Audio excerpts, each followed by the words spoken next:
Ang banyuhay ay isang proseso na sumasalamin ng pagbabago sa aksyon o pananaw.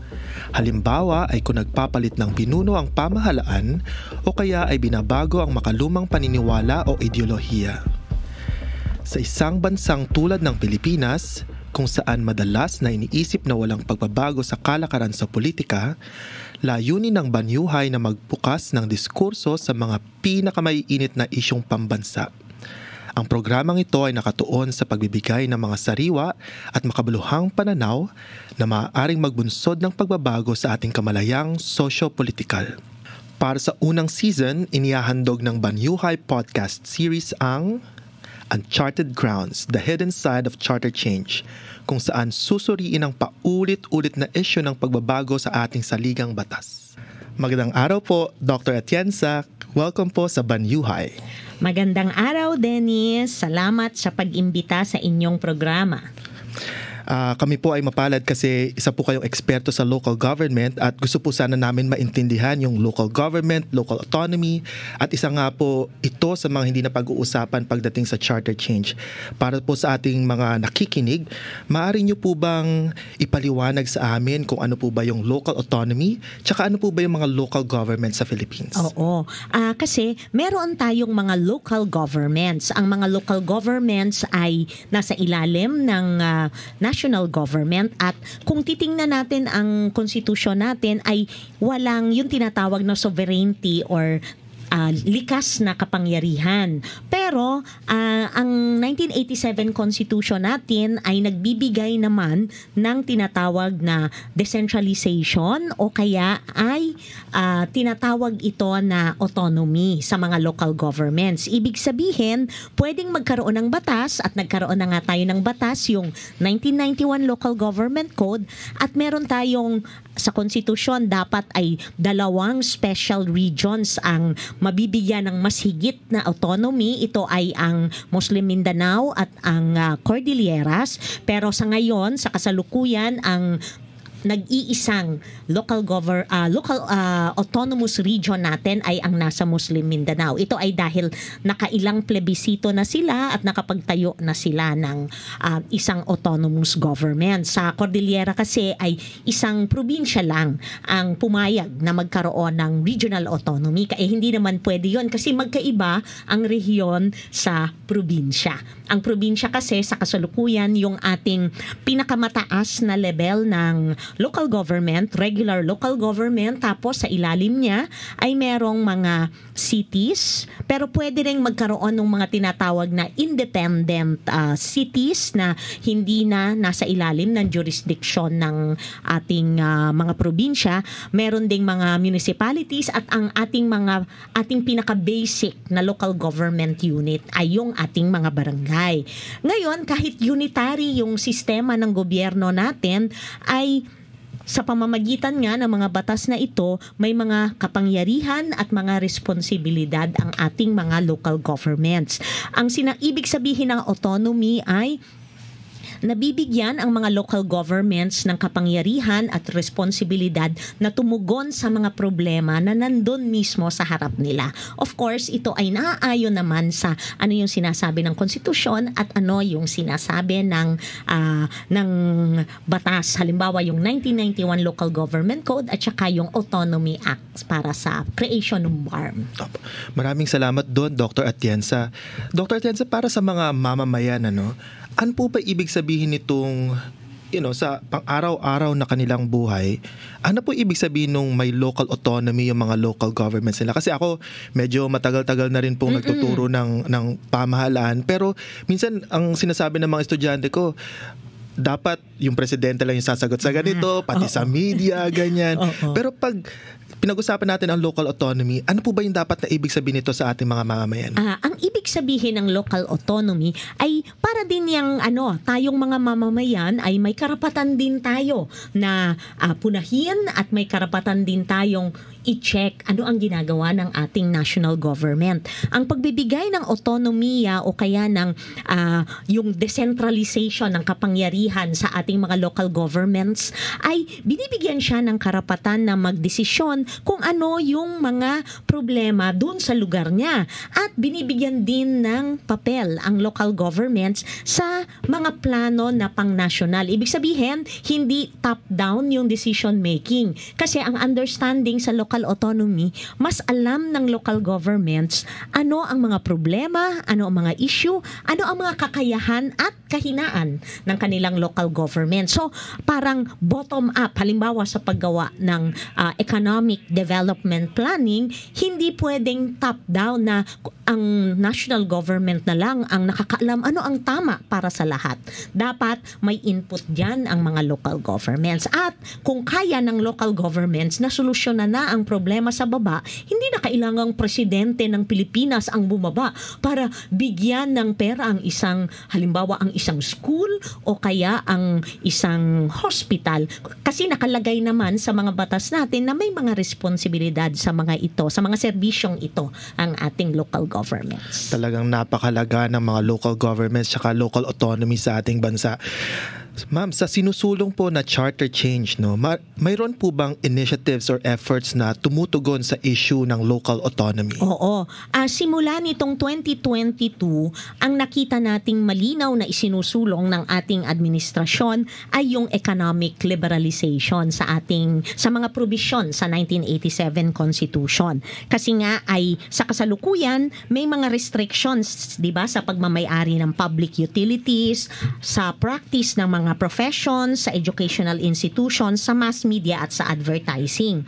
Ang isinusulong nila, lalong-lalo na sa House of Representatives, ay ang liberalisasyon ng mga ito para daw mas magkaroon ng kompetisyon, inobasyon at mas efficient na allocation ng mga resources.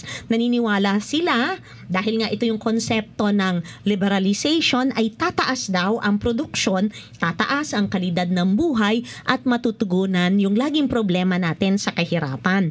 Anong epekto nito sa local government units natin? Hindi ito direkta. Hindi naman siguradong mangyayari lahat ang mga ito dahil hindi pare-pareho yung kondisyon o katayuan ng ating mga local government units.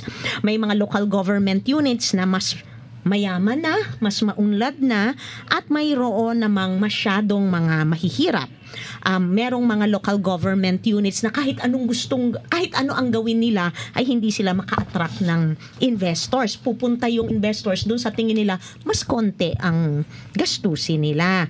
So, baka lalong mas humirap ang mas mahihirap na mga LGUs, mas yayaman ang mayayaman na, at sa loob ng mga LGUs, baka ang makinabang lang sa entry ng mga foreign owners o kaya foreign investors ay yung usually nakikinabang na. Kasi kung titingnan natin sa ngayon, ay hindi lahat ng mga local government units ay may inclusive planning. Hindi bottom-up ang planning. So baka mas lalong tumindi ito. So hindi automatic ang implikasyon na pag nag-liberalize tayo ng ekonomiya ay dadami na ang kita ng ating mga LGUs. Tatanong lang po ako ng medyo malayo-layo dun sa economic charter change. Pero dati po meron din tayong sinusulong na federalismo at mukhang ito po yung isa sa mga may direktang epekto sa ating mga local government. Ano po yung mga pananaw nyo dito, Dr. Atienza? Kung matatandaan natin, ito ay nagsimula nung pangangampanya pa lang sa pagkapangulo ni President Duterte. Sinabi niya, nothing short of federalism can solve the problem in Muslim Mindanao. Yan ang kanyang pinangkatawanan. At kung matatandaan, of course, nakafocus tayo lahat dun sa droga ay mawawala sa loob ng 6 na buwan. Pero pangalawa, sa kanyang mga ipinangako noon ay magsusulong ng pagbabago sa konstitusyon para nga mag-shift tayo sa federalismo.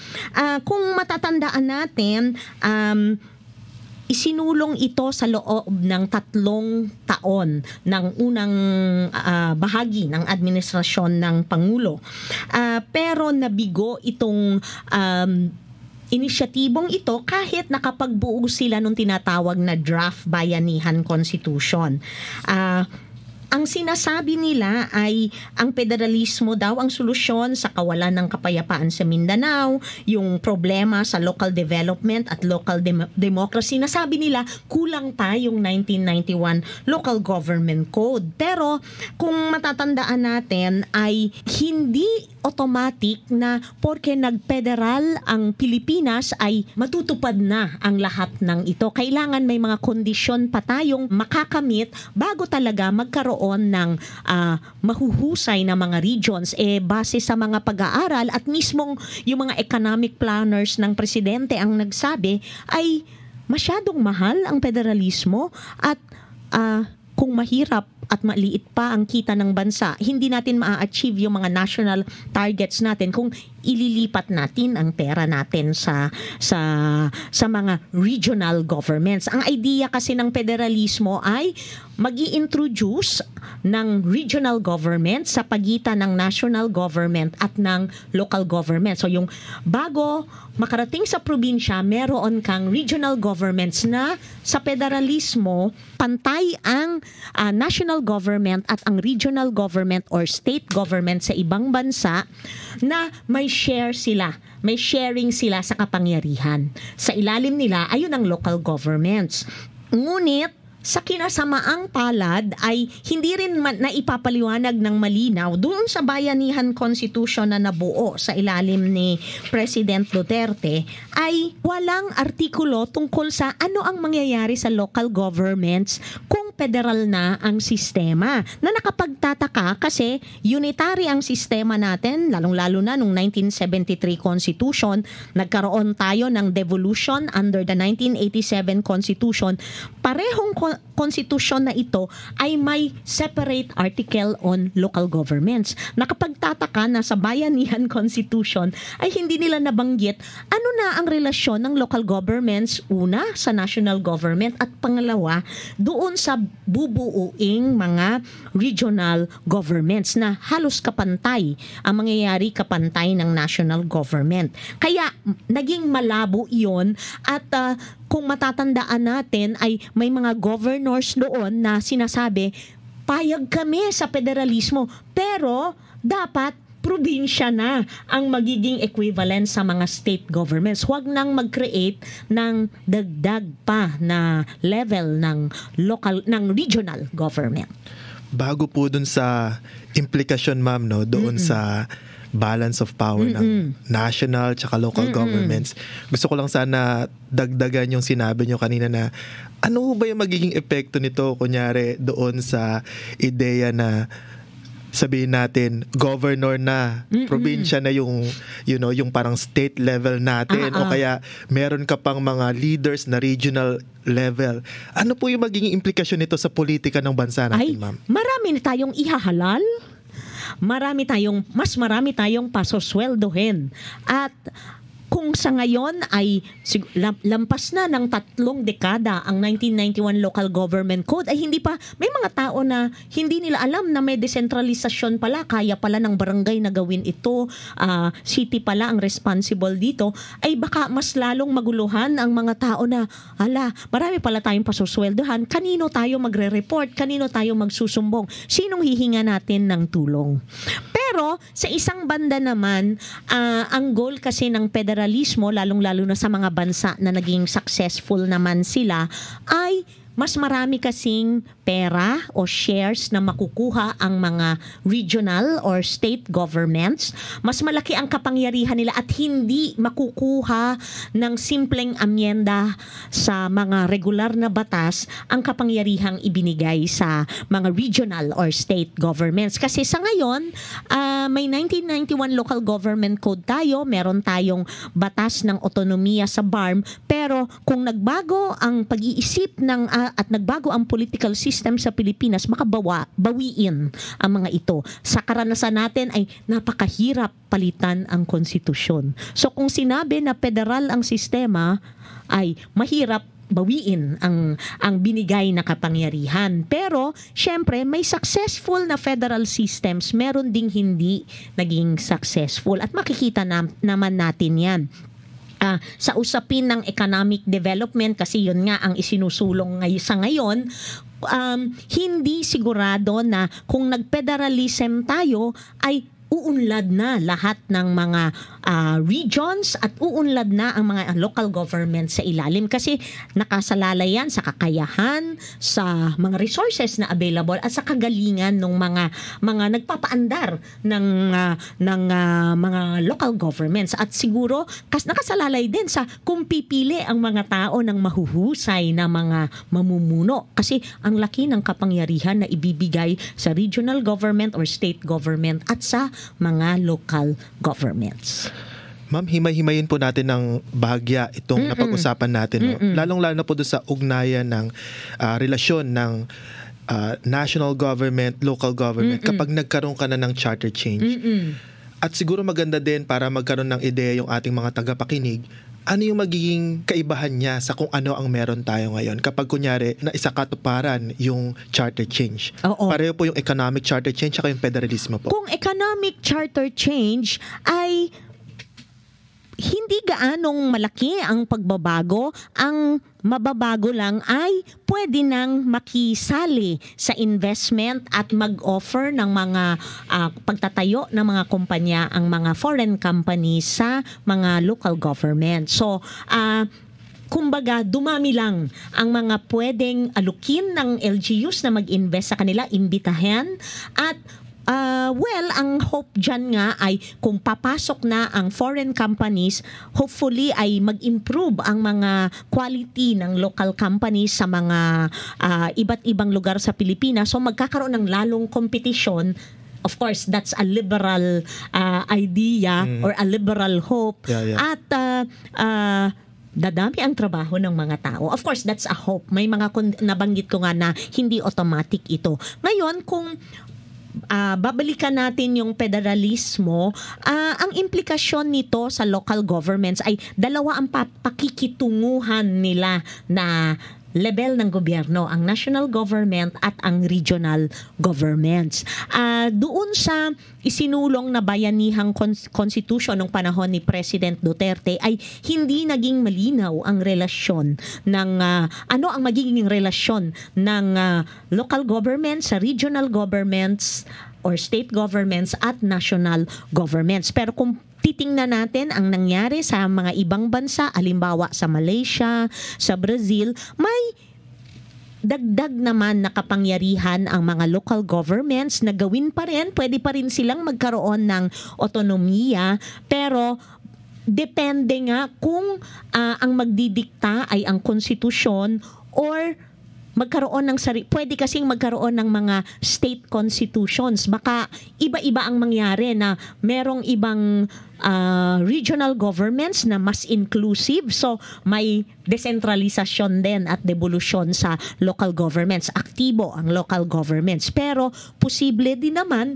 na magkaroon ng mga state or regional governments na baka mas top-down ang maging state constitutions nila na hindi gaanong hinihingi ang mga ideya at hindi bibigyan ng sapat na kapangyarihan ang mga local governments. Posibleng mangyari yun. Yun yung tinatawag natin na asymmetrical type ng devolution. Iba-iba ang mararanasan sa bawat regional or state government ng mga local governments. So magiging kumpara po sa level ng lokal na otonomiya na meron tayo ngayon, maaaring maging iba-iba siya. Oo, pwedeng mag-iba-iba kasi of course ang pinagbabatayan ko ay yung bayanihan constitution na silent siya. Walang assurance na pantay-pantay ang magiging kapangyarihan ng local governments at responsibilidad patungkol sa regional government at sa national government.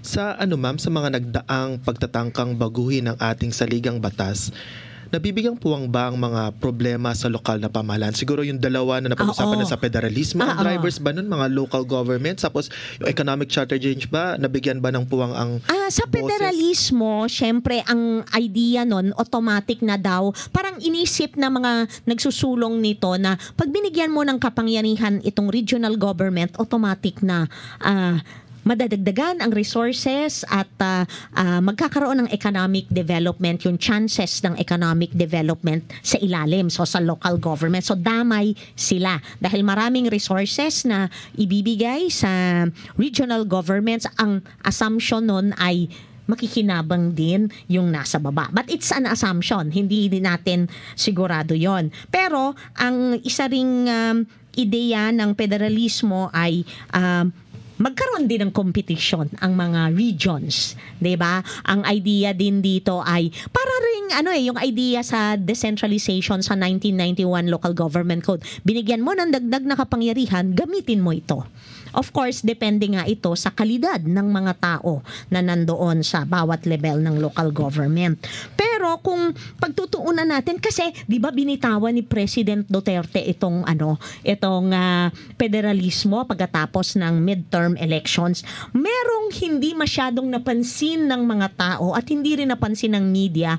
Noong 2019, nag-create si President Duterte ng Interagency Task Force sa pangunguna ng DILG na magbibigay ng mga mungkahing amendment sa 1987 Constitution na hindi kaagad-agad federalismo, parang paghahanda sa federalismo. At ito, sa tingin ko, ang dapat nating mabalikan ngayon dahil ito yung mas pinapalakas ang local governments. Halimbawa, kasama sa isinulong nitong Interagency Task Force yung paglalagay sa konstitusyon ng desisyon ng Supreme Court noong 2019, yung mas kilala sa media na Mandanas-Garcia ruling, na kung saan binibigyan ng mas malaki o kaya lumalaki ang base ng pagko-compute ng national income na mapupunta sa local government. So, dahil sa desisyon na yan, automatic na na-amend ang 1991 Local Government Code kasi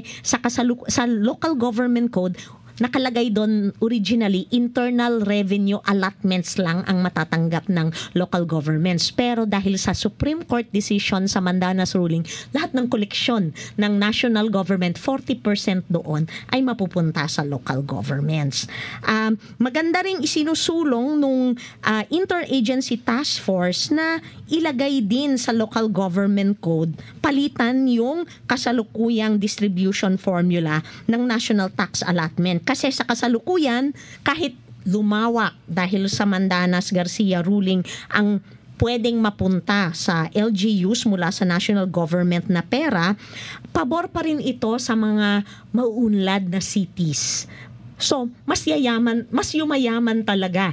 Mas malaki na nga ang kita mo kasi malaki ang populasyon mo at mas nagpupunta sa yung investors. Bibigyan ka pa ng mas malaking share ng national government. Ang suggestion noon ng Interagency Task Force ay maging basihan ang performance, na pag sinabi ng DILG na maganda ang performance nito, mas malaki ang makukuha niyang share. Isa rin sa suggestion ng Interagency Task Force noong 2019 at early 2020 bago magpandemya ay pag-transform nung kasalukuyan natin na Regional Development Councils bilang Regional Development Authorities na may sariling budget at kakayahang mag-implement ng regional development plans. Kasi sa kasalukuyan, recommendations lang ang nabibigay ng Regional Development Council sa NEDA. Ayan. At kasama rin sa isinusulong nila ang economic liberalization. Itong mga rekomendasyong ito ay naniniwala sila at sa tingin ko rin ay mas sound at saka mas incremental na pwedeng i-prepare ang LGUs sa financial autonomy at matulungan ang mga LGUs na mas maging maayos ang paggastos kasi nga ang insentibo ay mas malaki ang matatanggap kung mas maganda ang performance at mas may incentive ang mga regions na maganda ang mga iplano nilang mga economic development plans para makinabang yung mga LGU. So, kung maayos na ang Regional Development Authorities, of course, amendment ito sa Constitution, ay pwede na itong maging basihan ng federalismo sa hinaharap. Kasi sa pag-aaral din ng mga ekonomista, sa lahat ng region sa Pilipinas, kung mag-shift tayo kaagad sa federalismo, nung 2019, ay Metro Manila lang ang uunlad. Lahat ng iba, with the exception siguro ng Metro Cebu, ay baka mangutang pa rin sa national government. Kaya lang, sa kasamaang palad ay nagka-pandemic tayo, kaya itong mga inisyatibong ito ng, ang tawag dito ay incremental changes sa Constitution. Hindi chacha ang tawag nila kasi napaka-derogatory na daw at pangit na ang connotation ng chacha. Ang tawag nila ng DILG noon ay core, constitutional reforms, o kaya surgical amendments to the Constitution. Pero yun nga, naabutan tayo ng pandemya, so sabi ng DILG, ano muna tayo, pandemic response. Pero wala pa akong nakikitang nagbabalik nitong mga ganitong mga suggested amendments sa Constitution sa ngayon na sana dapat ay nababalikan. Salamat po sa pagbabahagi noong mga binigay ng interagency task force na ito. Pero kung kayo ma'am, ang tatanungin natin, anong uri po ng pagbabago ang kailangan upang mapabuti ang sistema ng mga LGUs, pati yung pananalapi nila, at mabigyan sila ng tinig sa paggawa ng mga pambansang polisiya? Magpa-plug ako ng konti kasi nagkaroon kami ng pag-aaral dati noong 2020 ito ay UP Seeds project ito sa tulong ng International IDEA, yung constitutional review ng 1987 Constitutional Performance Assessment, at nagkaroon din kami ng follow-up, yung study namin, yung Policy Studies for Policy and Administrative Reforms sa CIDS din, at yung sa issue ng local governments ay nakatuwang ko si Associate Professor John Robert Go sa pagsusuri ng Local Government Code at ang mga katayuan ng LGUs at saka ng Local Government Code. Nakita namin na kahit 3 dekada na, lampas na 3 dekada ang Local Government Code, ay hindi pa rin pantay-pantay ang ating mga LGUs sa level ng economic development, partisipasyon ng mga tao at sa local democracy. Makikita natin na ang kagandahan o hindi kagandahang performance ng mga LGUs ay dahil may mga problema tayo, structural problems tayo sa electoral system, at may disparity rin. Halimbawa, yung binanggit ko kanina, yung quality ng mga local leaders natin. Hindi lahat ay progresibo, hindi lahat ay development-oriented, hindi sapat ang mga qualified local personnel para magawa ang mga ibinigay na mga serbisyo na dapat local government ang gagawa. Halimbawa, sa climate change, sa disasters, sa health. May mga lugar na hindi malakas ang ating civil society at napaka-talamak yung patronage at political dynasties. Mahina ang ibang lugar sa pag-generate ng local resources at nariyan talaga ang nangyayari sa ibang lugar, yung korupsyon. Hindi rin pantay-pantay yung level ng partisipasyon ng mga tao. So, ang naging rekomendasyon namin ay meron kaming suggested na mga amendments sa konstitusyon, sa local governments at iba pang mga batas, at syempre sa administration, pag-a-administer ng mga local governments, at syempre ano yung papel ng mga tao. Kung titingnan namin, halimbawa sa 1987 Constitution, isinuggest namin dito na pagsiset ng environment para naman mas maganda ang pagpipilian ng mga tao, ay importante yung pagbabago ng party system natin. Di ba? Yung electoral reforms at party system reforms, importante rin na balikan natin yung provision sa banning ng political dynasties. Nakita rin namin na sa Article 10 kasi ng 1987 Constitution, na kung saan ito ay patungkol sa local governments, 2 lang ang posibleng rehiyon na pwedeng magkaroon ng regional autonomy. Ang suggestion at lumalabas naman na sinusuportahan din ito ng ilan sa ating mga mayor sa Metro Manila, posibleng magkaroon din ng Metro Manila region. 'di ba, metropolitan region, na sa ibang bansa naman ay meron, ang sentro ay merong metropolitan region, pero kinakailangan amendahan ang constitution. Kailangan din yung sinabi ko kaninang isinulong ng Interagency Task Force, yung pagpapalaganap o pagpapalakas sa Regional Development Council, at paano piliin yung mga tinatawag na sectoral representatives sa mga local governments. Kasi ngayon walang basihan na paano i-elect yung sectoral representative. So hanggang ngayon wala tayong, kahit nasa batas ito, hindi alam kung paano sila i-elect, direct ba or by appointments. May mga suhesyon din kaming amendments sa 1991 Local Government Code. Yun nga, kung hindi kaya at sa karanasan natin, mahirap talagang palitan ang konstitusyon. So, kumbaga, may suggestions tayo sa pag-revise ng konstitusyon, pero siguro ang mas realistic ay ang pag-amenda, at tama talaga na panahon na para i-amend natin ang 1991 Local Government Code. Importante nga dito yung process ng pagpili ng dagdag na 3 sectoral representatives sa mga konseho sa lahat ng local governments representing labor, women, and another sector na papangalanan ng bawat local government. Dito rin i-institutionalize yung Mandanas-Garcia ruling, yung pagbabago ng formula, distribution formula ng National Tax Allocation shares na mapupunta sa ating mga local governments, at kung isinusulong ng Interagency Task Force na ang basihan ay performance, baka maaari ding bigyan ng conditional na dagdag na amount ang mga mas mahihirap na LGUs, pero hindi forever na dependent sila sa cash transfers na galing sa national government. Kailangang maging successful sila doon kasi pwedeng bawiin, di ba? Importante rin na kasi ang hindi napapansin siguro at importanteng malaman ng ating nakikinig, nakalusot ang anti-dynasty provision sa SK law natin. Hindi napansin ng marami, pero nakalusot. So parang instead na baguhin agad, targetin natin ang konstitusyon, baka makalusot sa local government code. Pwede nating simulan sa barangay, total sa SK ay naipasok na. So, little by little, kumbaga, dahil local autonomy, bottom up ang process natin. At baka nga magkaroon ng mga panibagong mga politiko na mas progresibo, hindi galing sa mga political families na sisikat sila dahil mahusay sila, baka mapansin sila at the national level. Pero nakikita rin namin na importante, bukod sa pagpapalit ng konstitusyon at pagpapalit ng batas, ay maayos na implementasyon ng mga batas natin,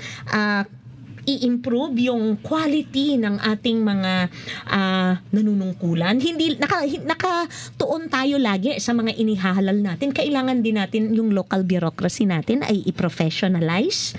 Kinakailangan din na tingnan natin yung mga barangay natin na professional. Kasi sa ngayon, makikita mismo sa local government code, ang natatanggap nila ay honorarium. Ang honorarium ay hindi salary.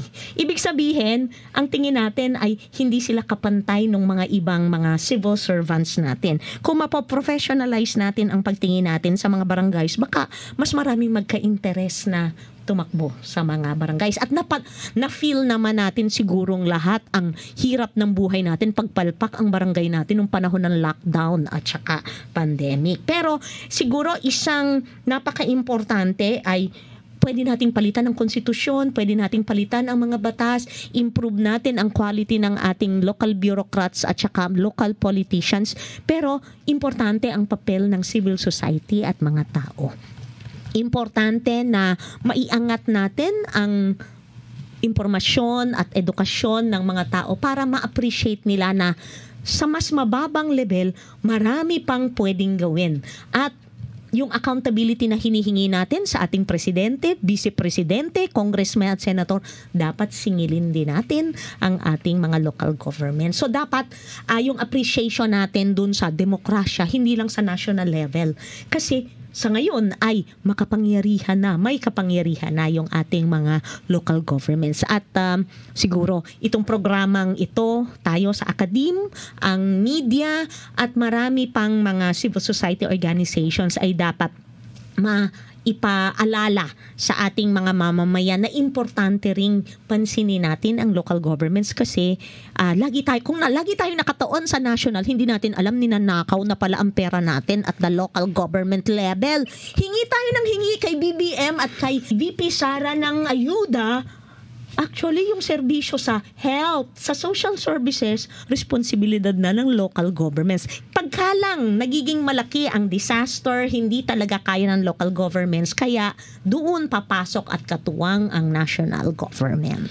So sa ano po ma'am, no, pagdating dun sa rekomendasyon ng Interagency Task Force, pati po sa inyong pag-aaral tungkol sa local government. At kung matatandaan mo, Dennis, tayo sa Department of Political Science ay may nakaabot sa 3 bersyon ng ating position paper na binigay natin sa Senado at sa House of Representatives na actually hina-highlight din natin karamihan dito na hindi federalismo kaagad ang sagot sa problema ng local governments at ng local autonomy at local underdevelopment and poverty. Baka sabay-sabay na mga amendments at mas maayos na implementasyon ng mga kasalukuyang batas at syempre dapat ay pantay-pantay ang kapangyarihan hindi lang ng mga national governments at local governments, lalo-lalo na ang mga tao. Sa mga nabanggit po ninyo ngayon, no, kasi sabi nyo nga sabay-sabay na maaari yan sa pagbabago sa konstitusyon natin, sa mga batas natin, yung role po ng ating mga citizens.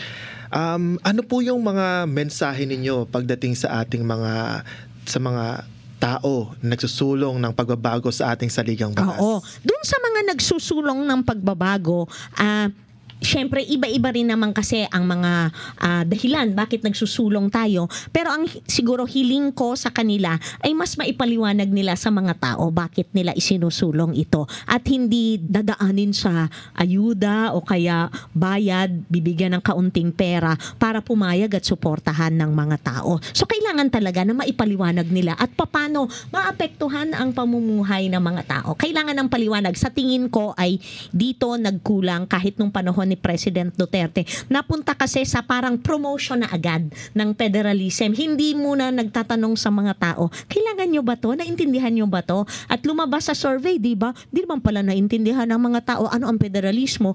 Less than 50% pala ng mga Pilipino hindi rin naintindihan anong laman ng 1987 Constitution. So, kung yun ang problema, kinakailangan munang matugunan yung kaalaman sa ano na ang meron at bakit nagsusulong ng panibago. Para naman po sa mga mamamayan na sila ang huling magdedesisyon tungkol sa mga panukalang pagbabago sa saligang batas, ano po ang inyong mensahe?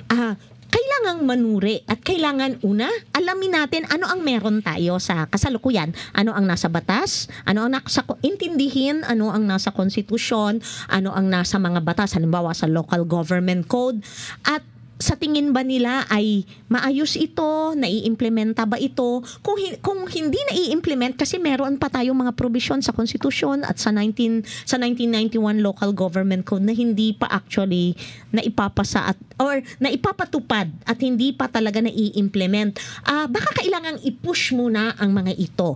Pero kung sa tingin nga nila ay may kulang pa sa konstitusyon o kaya sa mga batas tulad ng 1991 local government code o kaya ang BARM law ay kailangan na ma-articulate nila ito ng maayos. Ngayon, kung kinukumbinsi naman sila ng iba na kailangang palitan ang konstitusyon, itanong nila bakit? Anong magiging pakinabang namin dito? Sigurado ba kayo na para sa kapakanan namin ito at hindi para sa mga politiko lang? Kasi madalas ang mangyayari, ang nakatago sa maraming charter change ay gusto ay extension ng termino. Diba? Yun din ang suspecha ng iba kung maisusulong itong economic liberalization plan na ito. Pero importante na bantayan ng mga tao. Kung yung interest natin ngayon ay nasa committee hearing, sana nga yung interest din natin. Medyo mas technical itong charter change, pagbabago ng batas, pero sana naman ay bigyan din ng pansin ng mga mamamayan, at siguro kung kailangan nila ng tulong, marami naman pwedeng, huwag lang naman sila sa fake news at sa mga influencers makinig. Tingnan nila ang iba't ibang mga sources. Nako, punong-puno yung ating araw ngayong araw tungkol sa local autonomy tsaka charter change. Tatlong bagay siguro. Una, napakahalaga ng local autonomy, ng otonomiya, kasi nakakaapekto siya ng buhay ng mga tao. Hindi lang yung national government nakakaapekto sa atin, kundi yung mga local governments Oo, natin. di ba? Yung baha, yung basura, yung mga yan ay pwedeng masolusyonan at the local government level. Ikalawa, may mga mukhang kinakailangan na pagbabago, no, sa ating saligang batas. At mukhang, kung tama po ang pagbabasa ko sa inyong mga sinabi, Dr. Atienza, ang mga ito ay para palakasin ang local autonomy. At hindi lang palakasin yung local autonomy, pero dapat dun sa mga ilan pang mga kailangan, pagpapalakas ng mga bureaucracy natin, yung kakayanan ng ating mga local governors, kinakailangan din na maging pantay-pantay yung mga ginagawa nila para meron tayong makuha, yung mga mamamayan natin ay may makuha dito sa local autonomy. At ikatlo siguro na nakuha ko dun sa ating usapan, yung kinakailangan yung mga mamamayan natin ay malaman. Una, kung ano yung nangyayari ngayon at ano yung mga sinasabi sa kanila dapat baguhin at maging mapanuri sa mga iyon. Maraming salamat po, Dr. Atienza, sa mga kaalaman at pananaw na inyong ibinahagi pagdating sa charter change at local governance. Malaking tulong po itong mga pananaw na ito para sa pag-iisip tungkol sa charter change at sa local governance. Kasama na rin po dito yung pagpili natin sa mga mananalo sa nalalapit na halalan. Dito na po nagtatapos ang ating episode. Ako po si Dennis Kilala. Maaari lamang bisitahin ang website ng CIDS sa cids.up.edu.ph o ang aming official Facebook page, facebook.com/UPCIDS. Maraming salamat at magandang araw po.